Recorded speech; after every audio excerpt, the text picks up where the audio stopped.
Hey everybody, welcome back to my channel. It's your girl Fitz here.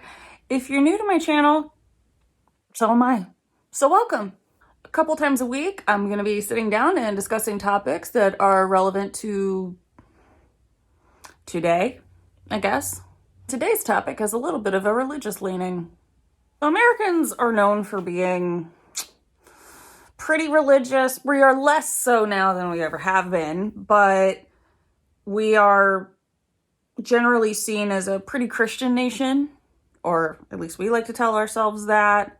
It's not exactly true because we don't have an official religion of this country, but Christianity does represent a large chunk of the population in America. And evangelicals are a very loud, powerful part of Christianity in this country. What are evangelicals? Glad you asked. If you happen to not be from America and are lucky enough to not know what evangelicals are, it's a Christian identity, so it's not a denomination. So someone can be a part of a certain Christian denomination like Catholicism, Baptism, Lutheran, and still be considered an evangelical, although usually they are not Catholic. They're very Calvinistic in nature. Calvinism is like God has a predetermined plan for all of us. The United States actually has the largest concentration of evangelicals in the world. The founder of the movement is generally considered to be Jonathan Edwards, not the politician, the early 18th century theologian from Massachusetts. Evangelicalism is generally defined by a few different characteristics. One, they have a born-again experience. So Jesus came to them and they just washed over with faith.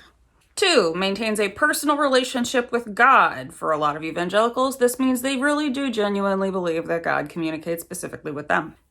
Three, it is their God-given mission to evangelize their fellow human beings. Evangelize meaning convert. Basically, evangelicals believe in doing missionary work, which is, to everyone who's not them, is condescending and sometimes even colonialism. They're generally pretty literal when it comes to the Bible, so more lax Christians might see themselves as metaphorical, like they believe in God, but they don't necessarily think that the earth was created in 7 days. Evangelicals really tend to think that that's what's going on. So like evolution goes against their process. They're very into intelligent design often. I'm not saying always, just often. And five, they kind of generally tend to remove themselves from the secular world. And in turn, it's kind of, since it's their mission to evangelize, they're also kind of trying to remove secularism from the world. And until the 1950s, they weren't really seen as a big, powerful bunch. They were actually kind of seen as a little bit crazy. They were kind of, scorned a little bit. In the 1950s, evangelicalism started to rise a little bit, but it was still pretty much on the outskirts. So what changed? In the 1950s, there was also a political movement that had lost a lot of traction with the American voting populace, conservatives. They were actually kind of seen as borderline fascist at the time. But as the civil rights movement picked up steam, there was a lot of social unrest. There was mass protests going on, a lot of potential social changes going on. There were the hippies, there was the National Guard shooting colleges. It was just a very tumultuous time, and all with the backdrop of the Vietnam War picking up steam in the 60s. And then adding insult to injury, at least in the minds of American conservatives and American evangelicals, in 1973, the Supreme Court set a precedent with Roe v. Wade, which, while it did protect legal right to abortion, it also protected kind of your medical privacy and your privacy in regards to family planning. Since most conservatives were already religious and evangelicals had a little bit more conservative views, this was a mutual religious belief that caused both evangelicals and conservatives to not really like the ruling on Roe v. Wade, which is something that continues to this day. Smack dab in the middle of the 1970s, we see the rise of a young preacher from Virginia, starting off with a 35-member congregation and growing it to a national audience, basically riding the new wave of televangelism that was happening in the 70s. Can you guess who it was?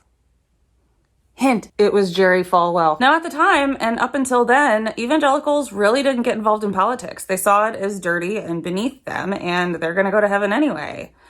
They only serve one master, so they're not really interested in all the other legal loopholes of that. Basically, they took a why should we care mentality about it. Why should we care when we're just spreading the word of God and doing God's work out here? But all of that changed when an evangelical peanut farmer. That man was Jimmy Carter, and this is his 1976 presidential campaign. He was Southern, he was personable, he was an evangelical. He went up on stage at religious events and said the most important thing in his life is Jesus Christ. So this, of course, really excited the evangelicals. For the first time ever, they have an evangelical running for the highest office in the land. This was the first time evangelicals had a huge portion of the voting bloc because, like I said, a lot of them weren't even registered to vote up until they decided, oh, hey, I want to vote for Jimmy Carter. And they got him elected. But there was a problem. Jimmy Carter actually took a really merciful view towards homosexuals who in 1973 were finally not seen as mentally ill according to the Diagnostic and Statistical Manual in Psychology. He appointed pro-choice aides and deeply religious aides alike. And on top of that, in regards to his domestic and foreign policy, he was a pacifist. During the Iranian hostage crisis, he was able to get hostages released after 40 days in a situation where that would seem almost impossible. So he was a fantastic diplomat. This, of course, disappointed the evangelicals for some reason. What? He's Christ-like? Well, we can't have that. We wanted someone who just wants to push it on to everyone else. Now, I'm not saying the left is without their evangelicals. It's just they're the far kinder, less loud evangelicals. They're the ones who are actually about Jesus. So, like, Jimmy Carter would be considered part of the evangelical left. And he's building houses for homeless people. And he's like 90-something. With cancer, right? Didn't he have cancer the last time? Meanwhile, our boy Jerry Falwell was becoming way more popular as time went on. He went on to found a American political group called the Moral Majority. It was famously anti-abortion, anti-equal rights amendment, and very anti-homosexual, or perverts as they like to call them. And that'll pop up again in this. The group aimed at gaining the trust and support of fundamentalist evangelicals, conservative Catholics, and conservative Jews. Unfortunately, in the 1970s, America also hit a recession, and that really didn't help Carter. So people see him as weak, even though he didn't really put the country in any danger. The evangelicals and the conservatives had already teamed up at this point to hopefully find a candidate that was strong on crime, would reduce America's use of drugs, would put prayer back in schools, and be tough abroad and not do that pacifist shit. So the obvious choice to replace the crappy, Christ-like, compassionate president was the twice married former movie star and current governor of California, who had signed pro-abortion legislation and anti-gun legislation while he was governor,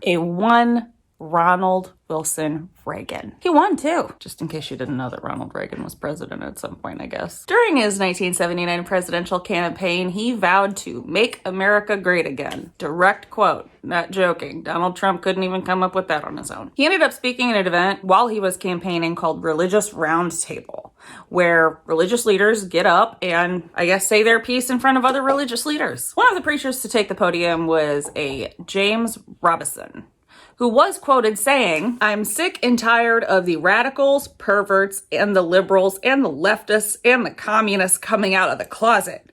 It's time for God's people to come out of the closet, out of the churches, and change America." Reagan at this event ended up getting up to the podium and basically saying, "I know that you can't endorse me because I don't fit your Christian values, but I endorse you." And he won them over. And then Jerry Falwell said, "We have a threefold primary responsibility. 1, get them saved. 2, get them baptized. And 3, get them registered to vote." Well, they won. And Reagan was able to kind of push America towards more conservative ideals.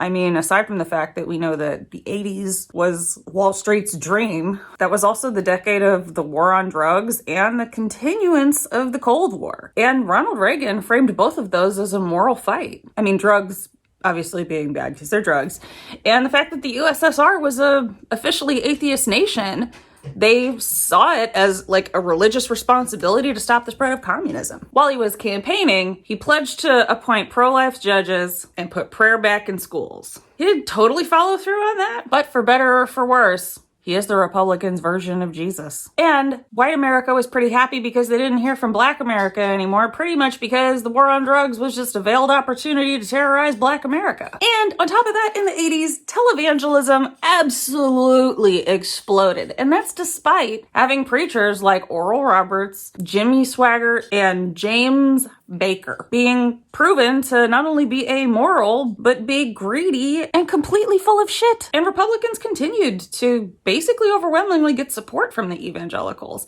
Bush was able to garner the evangelicals behind him almost entirely because he was determined to ban gay marriage. Yeah, Ellen. And after he won, he framed 9/11 as a moral fight once again. I mean, throw conservative talk radio and conservative media like Fox News all into that mixture, and it's no wonder that we ended up with Trump. And they love Trump. He got the highest amount of evangelical voters literally ever out of any Republican president at 81% of the evangelical vote. I mean, it couldn't have been more perfect because Jerry Falwell Jr. picked up the torch after his dad died and got the evangelicals to vote for Trump. See, the evangelicals were beginning to panic in the 2010s because they had kind of lost the cultural fight, and the country had never been less religious or more liberal. And they had kind of relied on seeing themselves as a minority that needed to be protected. Imagine that. And they are doggedly loyal to him. Even as of a year ago, 70% of them still supported him. And like, not just on paper, like around that same percentage, that many evangelicals said that he was moral, intelligent, and integral. He's appointed conservative judges, might even appoint a third one soon. He's fought against all kinds of government regulations that were actually kind of necessary. And he stated that the capital of Israel would be recognized as Jerusalem, not Tel Aviv. Which, if you're like me and had to look up as to why that is, apparently you have to believe in the second coming to understand why evangelicals are so into Jerusalem. Honestly, aligning with conservatives was one of the best strategic moves the evangelicals could have made. They are a shrinking population of people in the modern world, and yet they are somehow the loudest and some of the most influential people in American government. They've made sure to create a minority rules situation. And to this day, fight against proper sex education and evolution being taught in schools. Like or making sure that the teacher has to say, it's just a theory, which any scientifically literate person will literally start bashing their head against a brick wall over because it doesn't mean the same thing in English as it does in scientific jargon. Basically what I'm saying is get registered to vote. You either ran out of time or you're almost out of time. But if you live in one of those places where you're not out of time yet, register to vote. I'm serious. Like, if your vote didn't matter, these people wouldn't have worked as hard as they did to make sure that they stay in power. And it's not hopeless yet. You can vote for more progressive policy. It's possible. Just start at your local elections. Because if the evangelicals can do it, progressives absolutely can. Or really anyone can. But I mean, hopefully not just anyone does it. You gotta be good at organizing, and you gotta find somebody who you'll back no matter what. And really, it's not even the somebody, it's the entire cause that you have to back doggedly, no matter what. So get out there and vote. If you're confused on exactly what to do, I'll put some links down in the thing below, as well as the websites that I use to help me with this video. Once again, thanks for watching, and like I said, like, subscribe, ring the notification bell, whatever the heck you have to do, share it with your friends, and I'll be back next week. Bye-bye.